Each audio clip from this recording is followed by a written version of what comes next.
জনগোষ্ঠীটোৰ সৈতে সম্পৃক্ত হৈ থাকি মই গৌৰৱবোধ কৰা সকলো অগ্ৰজ হৈ সকলো পৰিয়ালক মই কৃতজ্ঞতা জনাইছোঁ যে তেজপুৰ সাংস্কৃতিক নগৰীৰ পবিত্ৰ ঠাই সাহিত্য সভা ভৱন প্ৰাংগণত আজি কল্পনাৰ দিন উদযাপন কৰা হৈছে। খুব সুন্দৰ কথা।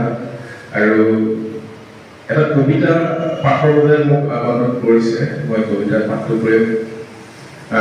আপোনালোকৰ সমাজ জীৱনৰ সৈতে সম্পৃক্ত থকা এটা দুঃসময়ৰ ইতিহাস, এক চৰিত্ৰ যি আজিও বহুজনৰ শ্ৰমৰ যাতনাত জীৱিত হৈ আছে, যাৰ চকুহাল এতিয়াও গছ বজাই থাকে।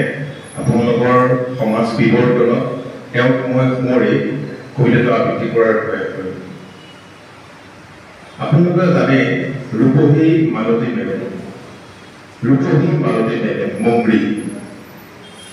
এই যে নগৰখনত কলঘৰৰ ধোঁৱাই যদিও পুতি নেপেলাই জীয়াই আছে মাংৰি উৰা। বগা চাহাবসকলৰ কলঘৰৰ ঠিকনাত জীয়াই আছে শত দুঃসময় যাতনাৰ ছবি। মাংৰি মাংৰি মাংৰি ক'ত নাই? শ্ৰমিক জাতিৰ গৰ্ভৱতী শস্য মাংৰি, কোনোজনৰ ৰক্ষিত পতিতালত ধৰ্ষিত মাংৰি। কিংবদন্তি খ্যাত ৰূপহী মাংৰি, হাজাৰোটাৰে ফুলনি বাগিচাৰ পাতগাহৰো মুংৰি। পৃথিৱীৰ বিভিন্ন জীৱিৱৰ্তন বিভিন্ন দিশ আৰু পৰ্যায়ত ভাৰাক্ৰান্ত হোৱা মাংৰি উৰা। মাংৰি শিৱ চৌবনা এপাহি হলাহলৰ নীলা ফুল, ফুলৰ বীজত বগা চাহাবৰ লালিমাৰে পৰাগ চুক নিষেচন সংকোচন মাংৰি।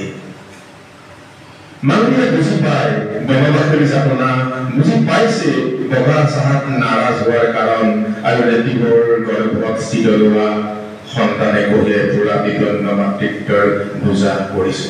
মালতীয়ে বুজি পায় পতিতালয়ত ভূমিষ্ঠ শিশুৰ সন্মুখত দুৰ্ভিক্ষ যন্ত্ৰণা কি। সত্য যে মাংৰিৰ মাতৃ পিছুতা বগা চাহাবৰ ৰক্ষিতাৰ বকচিচ নিজস্ব নিশ্চ জীৱনৰ সেউজী কুণ্ড। মাংৰি তুমি কালি আফিং খুৰাৰ নে দাপোন। আপুনি জানে চৰকাৰী গলিত থকা সৰকাকৈ গুলীয়াই হত্যা কৰা খবৰটো মংৰি চলি লৈছে, মংৰি চলি লৈছে। দিগন্তৰ কোনোবা ৰাতিৰ প্ৰান্তত মংৰি গান বেজিৰ চকু হোৱা হৈ টচ বগাই আছে, কঁপি আছে। ধন্যবাদ।